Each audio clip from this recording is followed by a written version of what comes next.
Hi, good evening, everybody. Thank you for attending. We are going to be discussing standardized testing today with an emphasis on the SATs, and I will speak briefly about AP testing and how that fits into the broader picture of college admissions. But I'm super excited today to have two of my fellow coworkers with me today. We have Joyce and Joanna here in attendance. So if you have any questions, please go ahead and drop those in the Q&A or in the chat.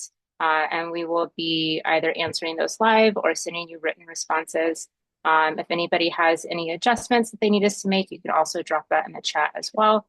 We're expecting today's session to be a tight 25 to 30 minutes. So we'll be able to give you some of your time back today. But yes, I'm going to go ahead and hand it over to Joyce now to get started. And thank you all again for being here. Okay, thank you for the intro, Tyler. My name is Joyce. I am the SAT slash, I guess, standardized testing lead here at Ready Edge Go.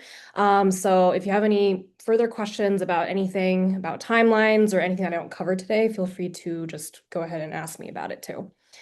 So I guess when it comes down to standardized testing and specifically the SAT and the ACT, at their core, these two tests are used across the United States for admissions to American universities.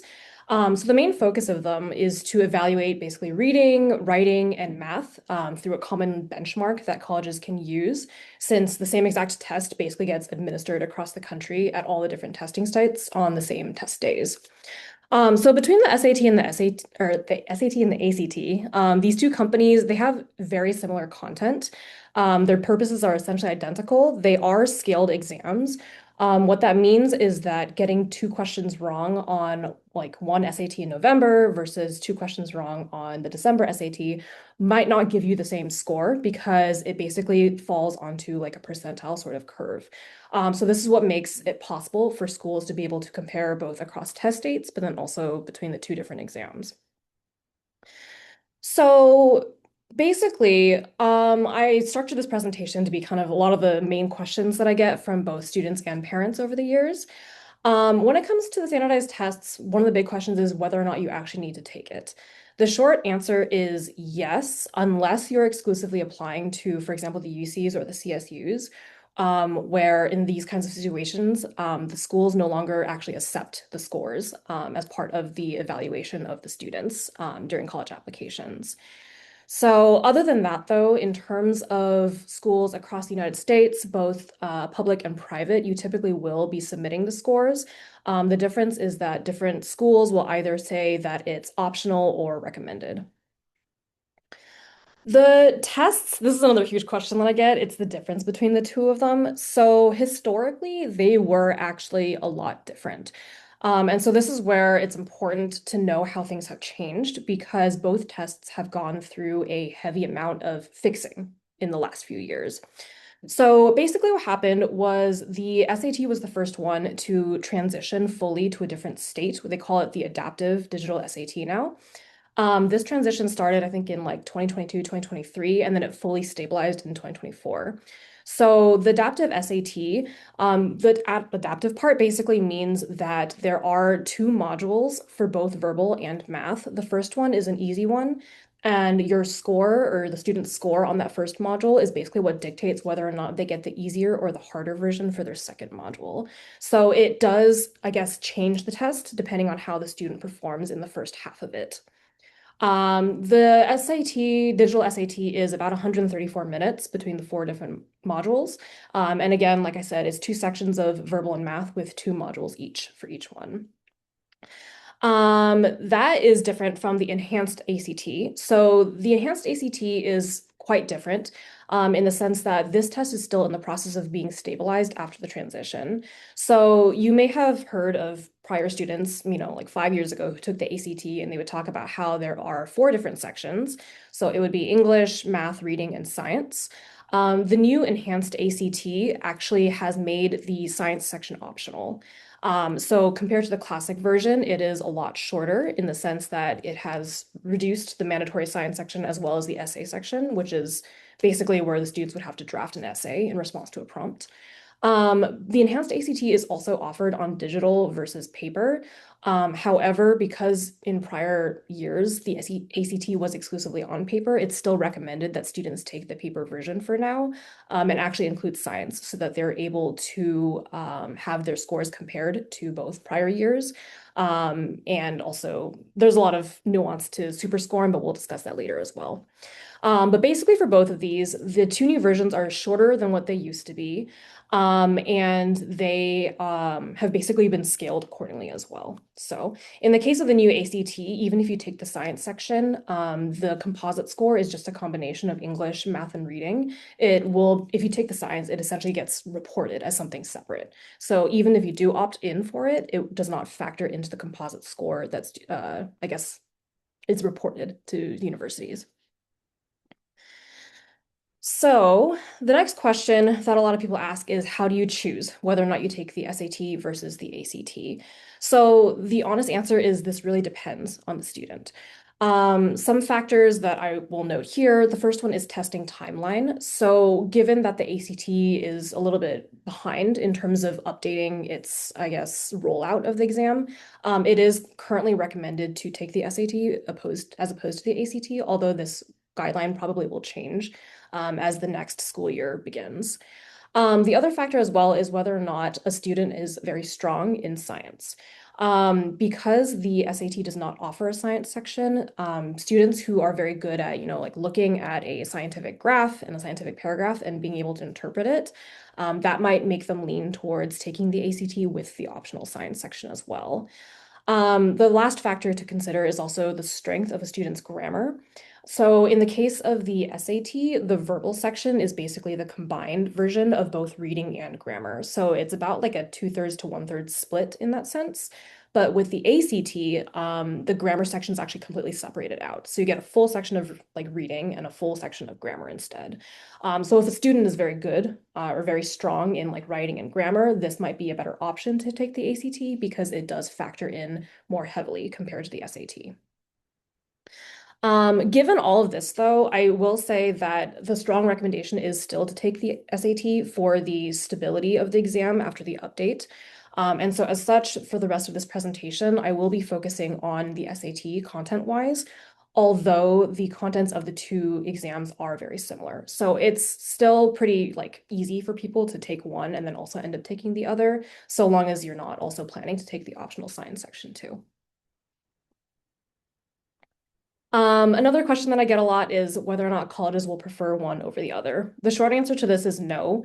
It's actually interesting. You'll see that depending on where students are coming from across the country, certain states and even certain cities will actually have more options to take either one, which is why you'll see a little bit of like a regional divide between who's taking the ACT versus the SAT. But since both exams are scored onto that bell curve, schools don't really care which one you submit because at the end of the day, they really just care about the percentile range that your student is falling into, and that is something that maintains consistency across both exams. So that moves into the next, I guess, broad category of questions that I get, which is how do students actually prepare for the SAT? So in terms of registration, for the SAT, this is done exclusively through College Board. When it comes to registration dates, everything gets released for the coming school year in either late May or early June. There is no set date that College Board chooses to do this. So if you are planning to register for the 2026 to 2027 testing cycle, you should definitely sign up for College Board email alerts as soon as possible, because when they do open that up, basically they'll send out an email blast and then everybody just kind of goes crazy trying to register. In places like the Bay Area, it's very common for slots to fill up almost immediately. So when I say immediately, it's like within 3 days of registration opening, everything gets filled. Don't panic if you're not able to get the perfect like testing center for yourself. Like for example, if you live in San Jose and the best you can get is San Francisco, still register for that, but keep an eye on openings because College Board does two things historically. One is that as testing like dates start to get closer, they will open additional locations, especially in areas with high demand. That's usually at like hotels and conference centers and things like that. The other thing as well is that as students start to receive prior scores from other test dates, they will start to cancel their future exams as well. So there's always an opportunity. I've never had a student who got stuck with a really bad test like center that's 2 hours away or something like that, so long as they're staying on top of slots opening up in that sense. When it comes to actually studying for the SAT now, the concepts for the digital SAT have been reduced in terms of the number of things that you actually need to know how to do. So on the verbal side, for the reading component, they're mostly testing comprehension, reasoning, application of information, and data interpretation. So this is very different from what it traditionally was on paper, where you would have like one massive page that had a huge story attached to it, and then a whole bunch of questions that were relevant to that. It no longer looks like that. It's basically passages that are about one paragraph long, and then a question that corresponds to that exact passage. So it's a lot more manageable in terms of the amount of information that you are consuming in order to answer the question itself. On the grammar side of things, the focus has also been heavily narrowed down to transition words.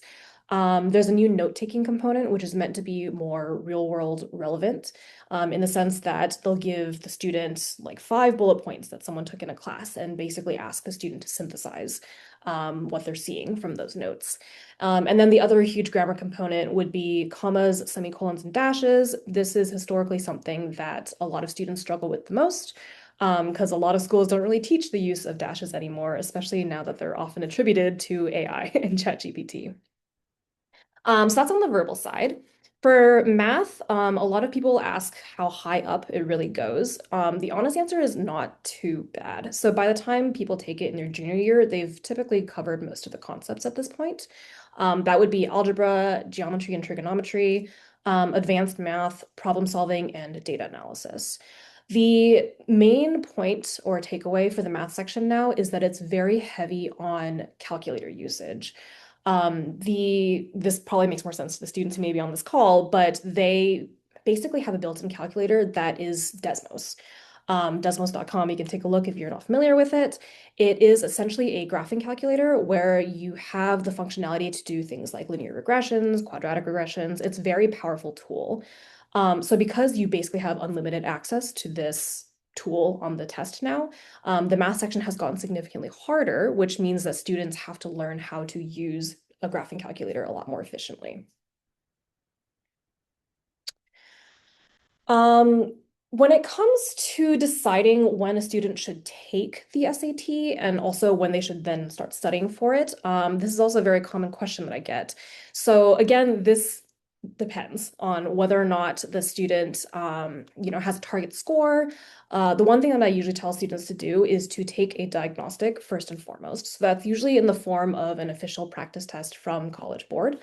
Once you have the diagnostic, you get an idea of what your starting baseline looks like, and that's usually the best way to plan ahead in terms of how many months you may need to study and when you should be registering for the tests as well.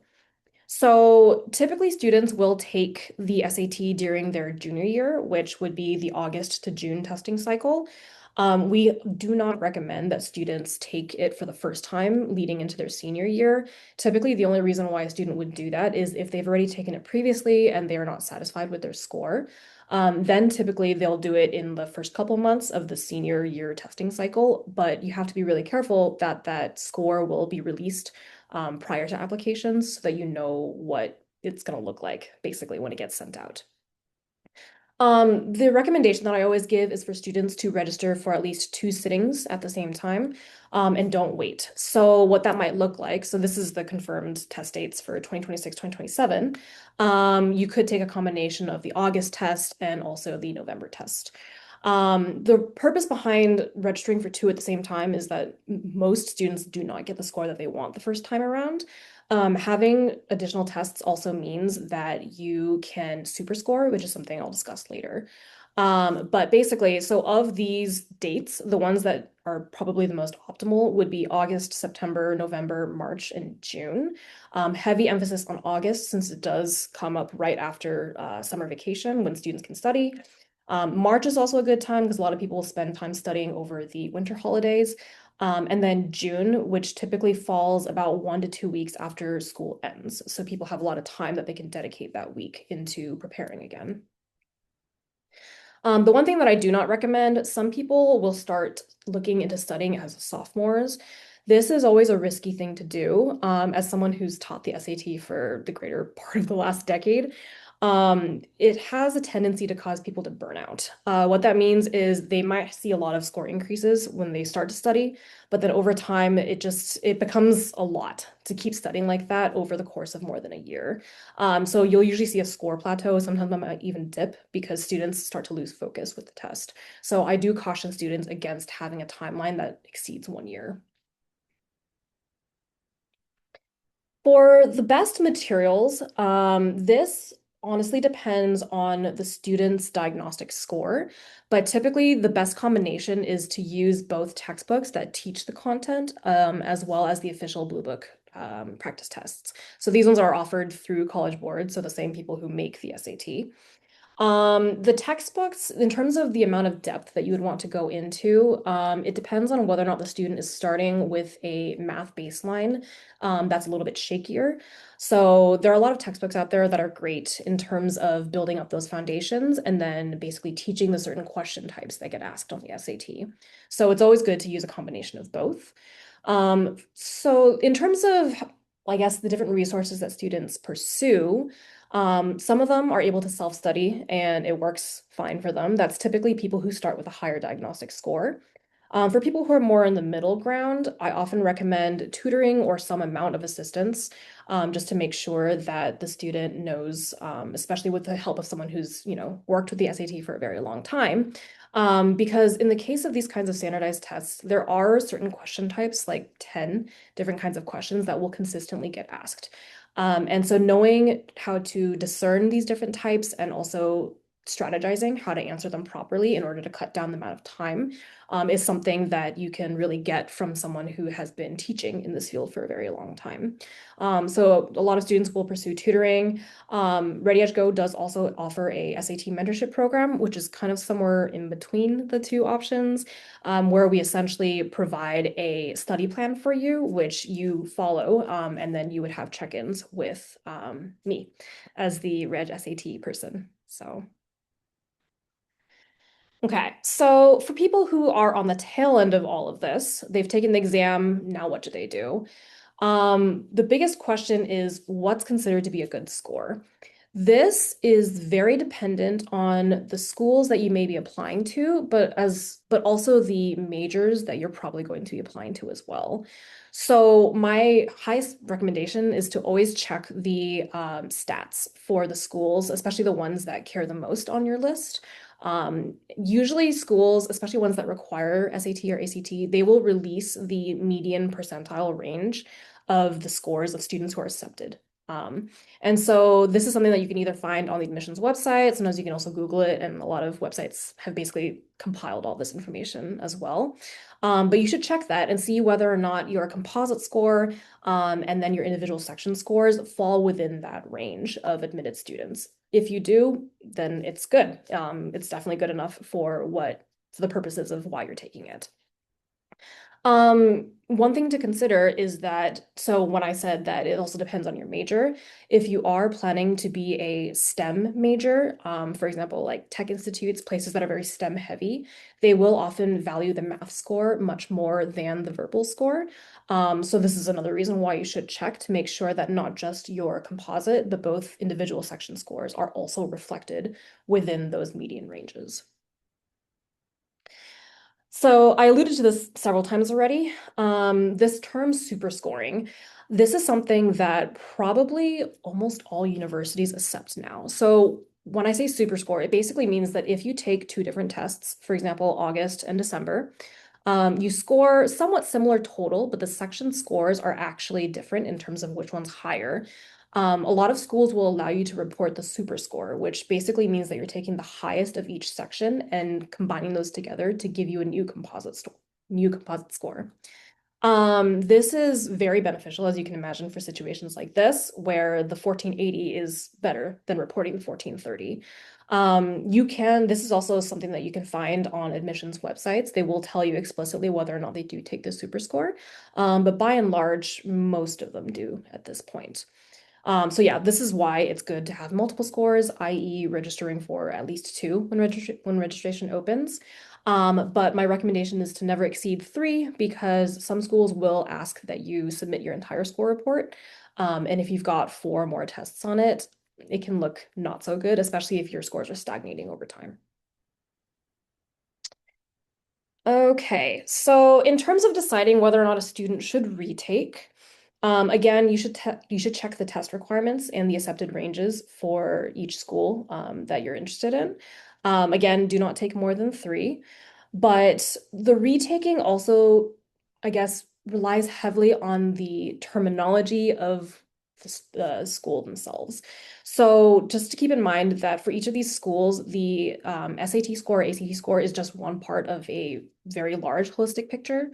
So things like GPA and your AP test scores are always going to be weighted a lot more. So if you're spending a lot of time studying on the SAT, don't compromise your grades in school or your APs. The rule of thumb for how much the score matters and whether or not it means that you need to retake is to check the school's testing policy. So you'll typically see one of three things. The school might say that they are test blind. What that means is even if you submitted it, they're not going to look at it and there is absolutely no impact. So that wouldn't matter.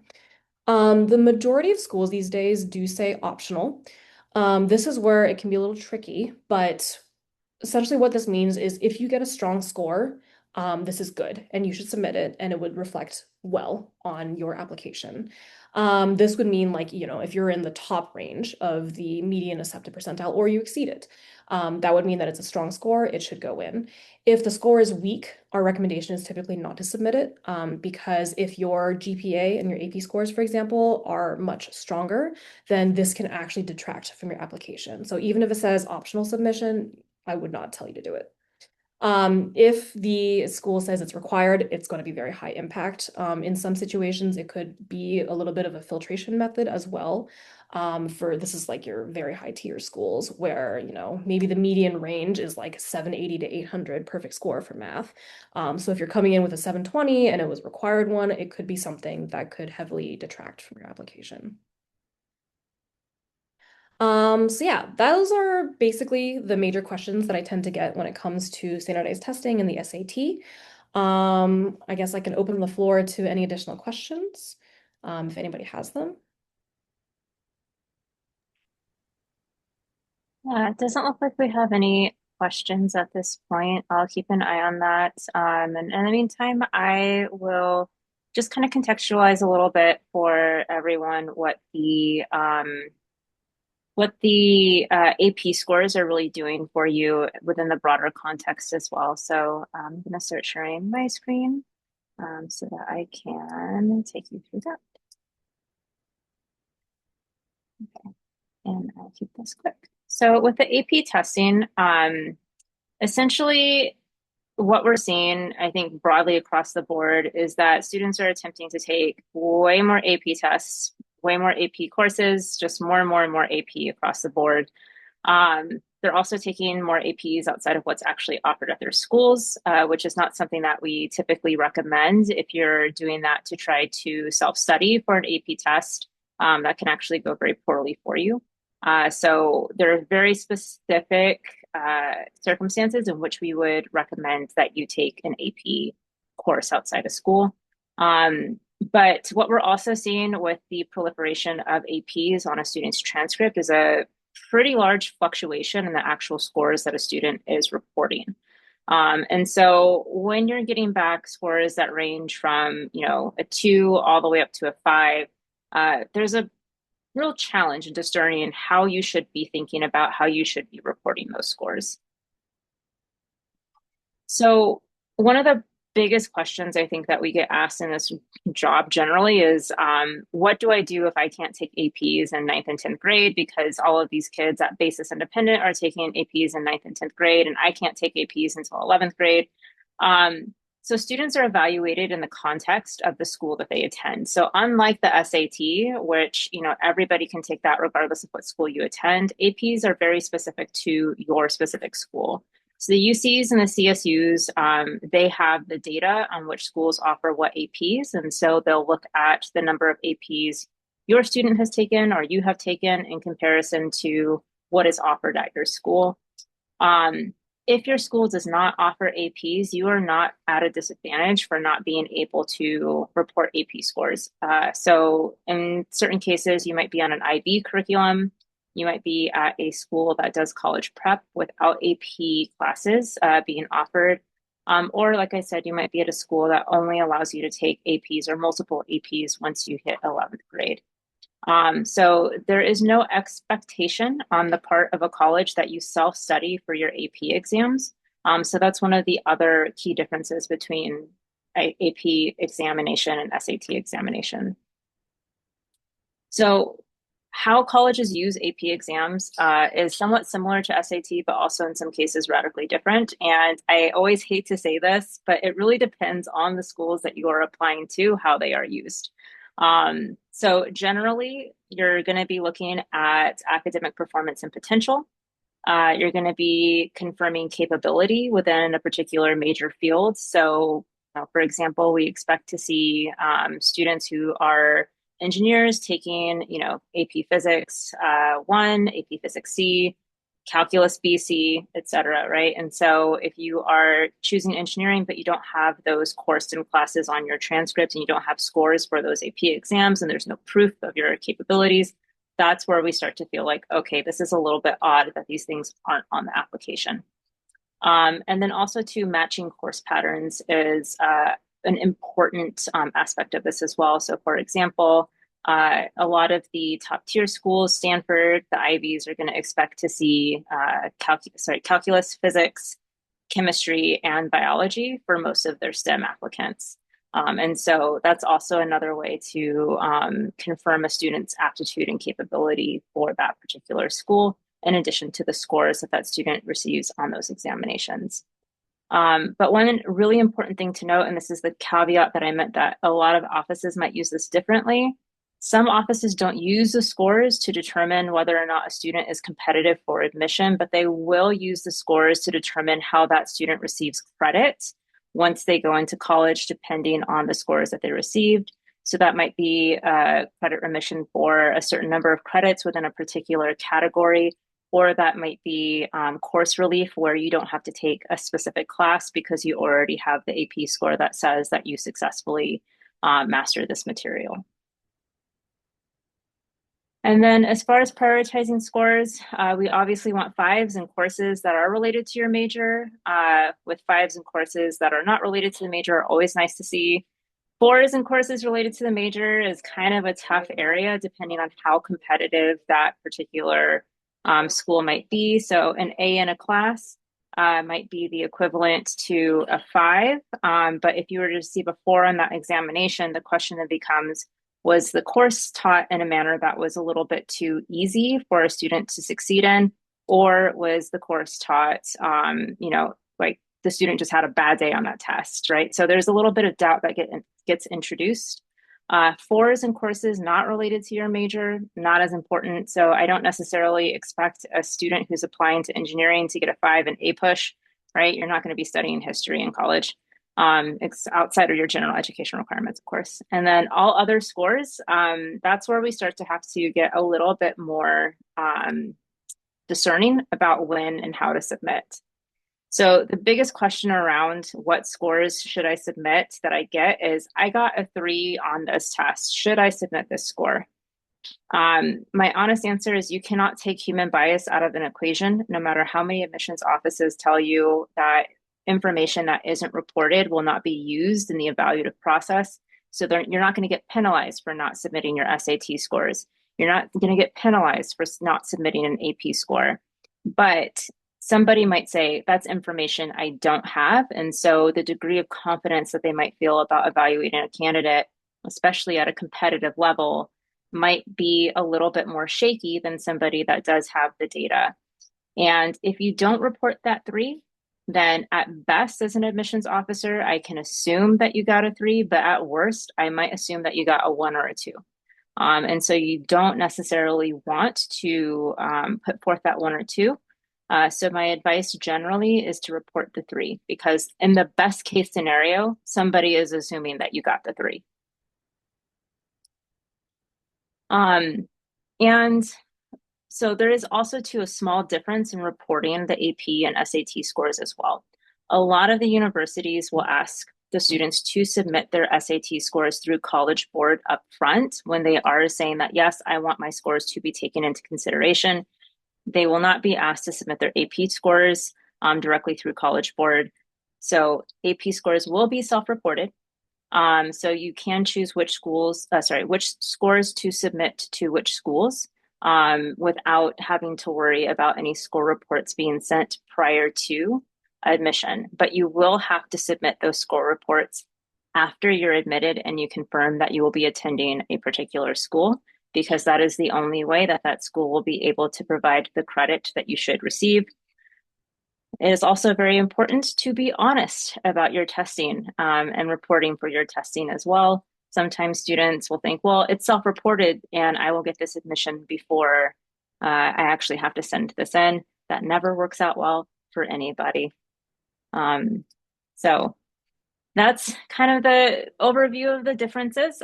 So I dropped Joyce's email in the chat. You can also see it here on the screen. She is incredible at what she does.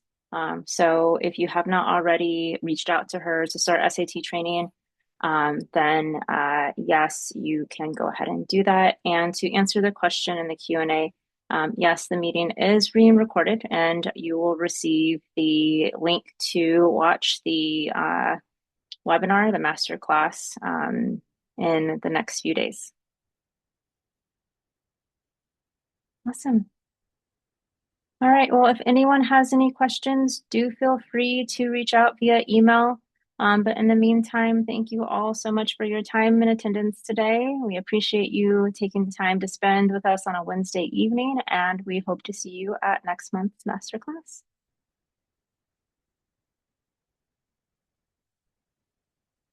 Bye, everybody.